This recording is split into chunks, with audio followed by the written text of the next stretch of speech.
Hello everyone, this video is going to be about the OF economy and its effects on broader human civilization, but in particular Western society and Western culture.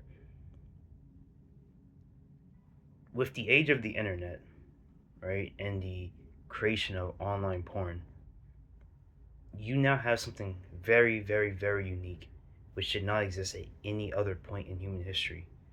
You now have a whole industry. You now have an industrial scale whole assembly line. No other time in history was there anything like this. Even if you lived in the pre-modern era and you walked through a slave market and you bought yourself a couple of concubines, there was nothing like this where there was just this many hoes, just this many hoes roaming the planet. This simply just did not exist at any other time in human history. And part of it is because there's more people now, but a lot of it also comes down to the denigration and the degeneration of culture. With the propagation and the normalization of online porn, because porn has always existed, but before the internet, porn was something that was more physical, it was more tangible, and so it was a bit harder to get your hands on. So maybe you were, a young boy or girl, and you came across, some of your father's magazines or something, and you read the contents in them. You saw some women you liked. Uh, Maybe you pleasured yourself to it, but it was nothing compared to what you have now, where a 6-year-old can be playing Roblox and they accidentally click on some things, in the search bar if they're playing on a computer, and now they're seeing double penetration by 15-inch BBCs. Um, this is something that just didn't exist throughout basically all of history, and what happens now is that the overall freakiness of society is going up, and what you have is that this freakiness is spreading to platforms that weren't really made for freakiness. So it's already left Pornhub. It's already left Brazzers. It's already left RedTube or Aromi or uh, what's that blue XXX? I think it's the blue page. Yeah, I know a lot of porn. I know a lot of porn sites. Don't ask how, but I know a lot of them.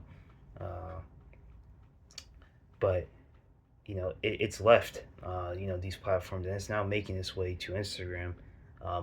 It's already conquered Twitter. uh, you know some other platforms are a bit safe. Snapchat is not so bad because Snapchat, it's a completely different layout, so it doesn't really have to worry about complete horror conquest of its app, because it's a bit different. It's not really.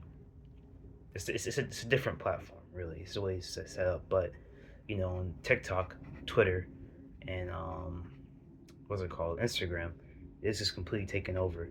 You're not going to turn on TikTok or Instagram and see this complete penetration, back shots. You'll never see that, right? Because they won't allow that.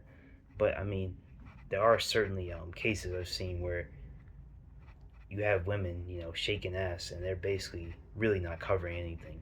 Like you can almost see everything. Like basically, you can almost see everything.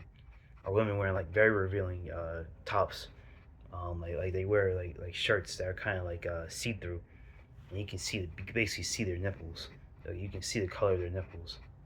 Um, and I wonder, is it possible maybe that in the future that some of these platforms are still kind of holding back, you know, still holding back the horde, right? The horde of whores, still holding them back.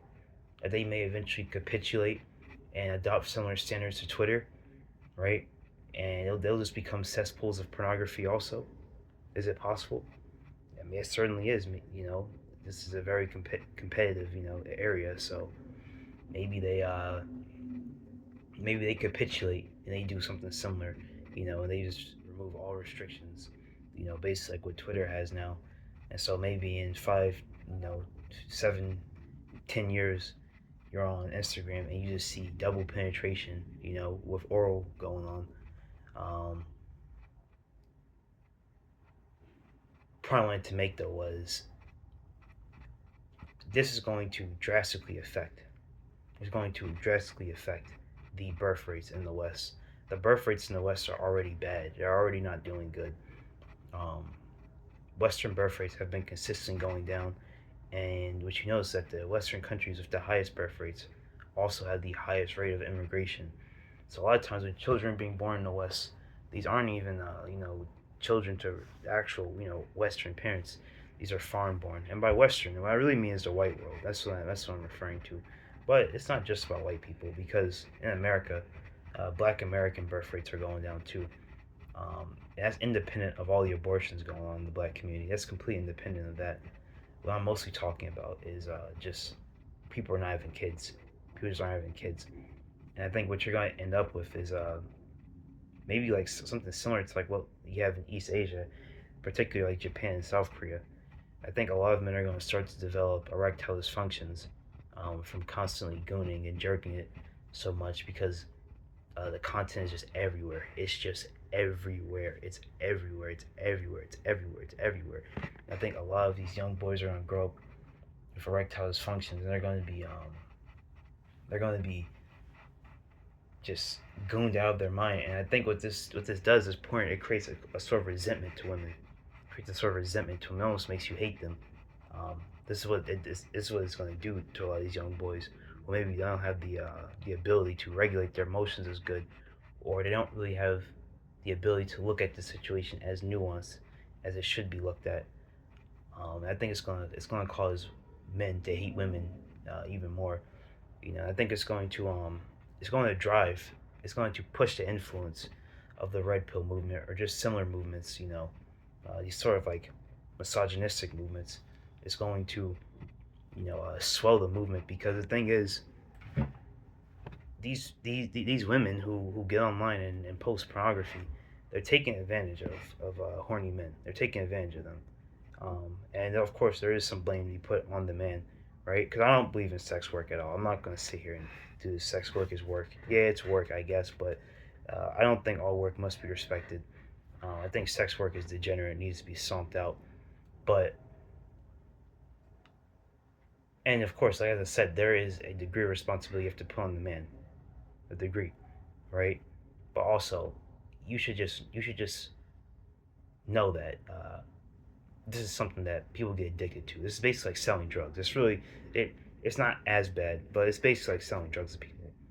The man's lust is something. The man's lust is just it's very uh, it's uncomparable to anything else. It's incomparable. But it's the same way that if someone is just standing on the street, selling, with a crack or meth in their hand, should you buy from them, and start smoking it? Should you buy it from them and start taking it? Obviously not, but that person also shouldn't be on the streets selling it. And so that's how I look at pornography. The men shouldn't be buying it, and the women shouldn't be selling it. Uh, what's going to happen is that a lot of these men are going to realize that, you know, when they already have really, but there's gonna be a greater realization that we're being taken advantage of. The natural state of the man, the lustful state of the man, is being taken advantage of. And this is going to drive hatred of women more, which would be undeserving because you have to put blame on yourself. Stop being a horn dog and buying porn from these women. But it's going to drive up movements like the red pill, because the red pill movement, what was it about? One of the things they promoted but they didn't practice was discipline, self control, so on and so. Um, but then they also did the opposite and promoted the very opposite of this stuff. Like it's okay for men to cheat but not women. Very convoluted movement. It's just all over the place. Not even a movement. They're just talking. I don't know. They're just saying things. It's not even a real movement though. But just my point is that a lot of these young boys are just going to grow up, feeling hateful towards women because they're addicted to porn, and being addicted to porn can make you hate women, because this isn't just about a gender thing, you know. This happens to people of many different, like, people who maybe watch porn, and for example, a good example is a lot of racist white men, they hate black people, but they're addicted to ebony porn. Like they are constantly nutting to black women or they're constantly watching big BBC porn. They cannot stop watching BBC porn. They're obsessed with black ass and black penis, but they hate blacks. And the reason why is because when you have so much hatred, when you have see like love and hate, right? At the core of both of them is just intensity. They're both very intense emotions, and so if you hate something to a really strong, if you hate something to a really strong degree, it's not that far fetched to say that you could maybe even fall in love with that thing, right? Because you have some sort of strong emotions for it, for that thing to begin with, and maybe you end up seeing some beauty in that thing, and so when you say, you know what, it's bad, but it's not all bad, and once you can identify one beautiful thing in this thing that you hate, maybe start identifying a bunch of other things, and then after a while, you stop hating it, and you start to kind of like it. And this is what happens with some of these guys who watch porn all the time. And this isn't just a white guy thing. I've seen this amongst various different groups of men, or it's really just mostly about men, because men are weird, but mostly about men where they watch these types of things and they get just straight up, like addicted. I've seen this guy. This is back when Twitter's likes were public. This black guy was constantly talking about what black power this, we need black this, black this, black that. And he was watching bleach porn, like white men fucking black women. It was like I think the video title was like white master fucks dumb black slave, and it was like yeah, I bleached this black whore with my humongous white dick. The white man's a conqueror, and this guy was liking it. He was like he was watching this type of content, but he purported to not like white people, and I'm like, what are you doing? Uh, yeah, I was like, what are you doing? I even messaged him, what are you doing, bro? Why are you watching this? And he blocked me. But just my point is that when you have such strong emotions about something, it can morph, and love can turn to hate, and hate can turn to love. And so I go on that long tangent, that long spiel to say this. Uh, the OF the OF the OFification the OFification of the internet is going to drive, right, a kind of almost like a 4B movement here in the West, um, but maybe to a even worse extent, right? Because, and I want to make it clear, I know like South Korea's low birth rate is not caused by the 4B movement. I'm well aware of that, but I'm just saying it may trigger a similar type of what's the word movement here in the West, but maybe even worse. Um,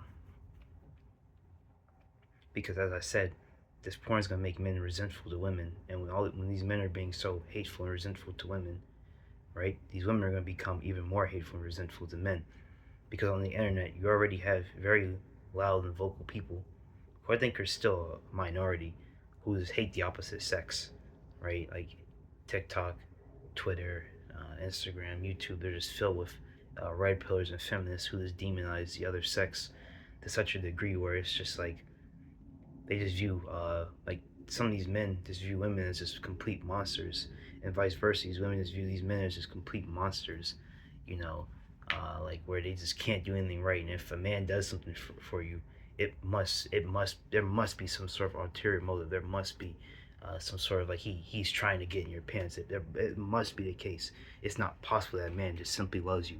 Same thing with these red pillars. The red pillars are a bit different though. Red pillars believe that, from what I've noticed by red pillars, they tend to have two beliefs and they're very contradictory, right? That women are these hyper manipulative, almost like geniuses that just want to take advantage of men, right? But then there's also the other side where women are just dumb, like cattle, almost like goyim.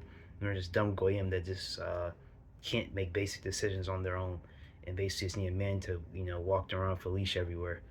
Uh, and for these deranged feminists online, I would say that for them, it used to be the case they propagate that men are just these dumb animals that just want to oppress women. But now what I'm starting to see is that a lot of them are moving towards the idea that men are actually hyper intelligent manipulators who want to oppress women, but men aren't dumb, right? Men aren't dumb, and men are manipulative, and because what I'm starting to hear from these friends is that men using physical violence to dominate women, that's not even really the biggest thing for women to worry about, because and especially in the Western world, it's really not. If a man's gonna take advantage of you, it's probably not gonna be through him just literally overpowering you with his big muscles. It's probably gonna be something else. It's probably gonna be him, I don't know, gaslighting you, making you feel bad, you know, anything, but it's likely not gonna be by just sheer brute force. So that's something I'm noticing, right? Like these groups, they're starting to evolve in their framing of the opposite sex. Well, the feminists started, the manosphere or the red pill movement. They're kind of I mean, I guess because they're newer, they're newer, so they don't really have an ideology yet because feminism has been around forever, literally forever. I mean, even if you go before the first wave of feminism, you could say there's like proto-feminist movements all throughout the world because, I guess women didn't like how they were being treated throughout different time periods in history. So you could probably argue that feminism is just as old as human civilization itself, right? Some form of feminism is just as old as human civilization itself. Uh, but so feminists have a lot more to draw from, when it comes to formulating their ideologies. Uh, they can draw from the experiences of various different women throughout various different cultures, throughout various different time periods, and form an ideology based off that. Not cohesive, but still an ideology. Uh, Meanwhile, uh, you know, these men's rights activists, I guess they have to kind of, I don't know, still search out, their stuff, because typically, if you watch these guys, um, you'll just hear like women aren't submissive, they won't let a man lead, they don't want to listen to anything. But then you'll have another red pillar say all women secretly want to submit, and if you're just an alpha enough, they will submit. But it's like these are two contradictory messages, because one message is saying that you just have to step up and be the man, and she will submit. Then one is saying no matter what, these women won't even submit; they're that out of control. So I just wonder what is the ideological future of the red pill. But just like to say this though, um, you know, the prevalence of porn in our society is going to cause a further rift between the genders, because that's what porn is at the end of the day. It's the exploitation of the human soul, not of the man, not of the woman, but of the human soul. That's what it is, right? Allowing men or women to hoard themselves out to sell it online for horny people to buy that video, and to permanently change the chemical structure, the neural pathways of their brain. This is just demonic. It's evil, and it's something that we shouldn't be accepting in society. Um, but yeah, I think that's pretty much it for today. Thank you for watching.